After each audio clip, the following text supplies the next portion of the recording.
تبارك الذي بيده الملك وهو على كل شيء قدير الذي خلق الموت والحياة ليبلوكم أيكم أحسن عملا وهو العزيز الغفور.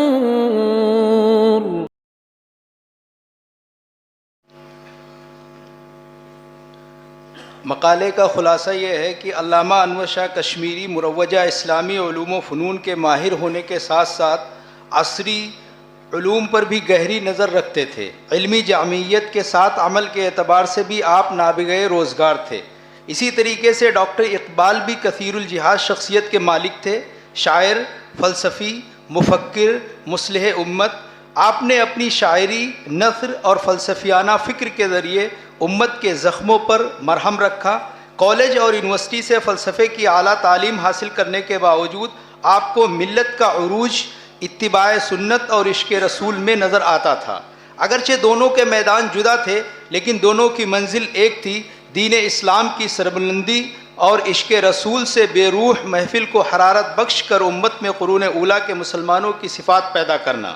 علامہ اقبال کی پہلی بار ملاقات علامہ انور شاہ کشمیری رحمۃ اللہ علیہ سے 1921 کے اندر لاہور کے ایک جلسے میں ہوئی.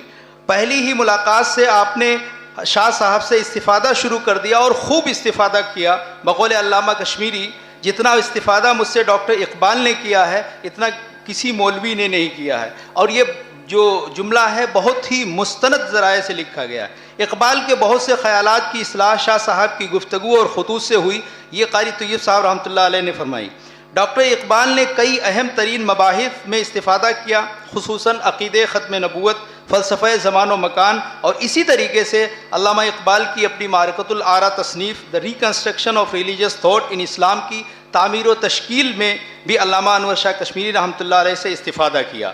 ڈاکٹر اقبال کی خواہش تھی کہ وہ شاہ صاحب کے ساتھ مل کر فقہ اسلامی کی جدید تدوین کریں، لیکن یہ خواہش پوری نہ ہو سکی. جزاکم اللہ. خدا رحمت کند ای عاشقان پاک تینت را.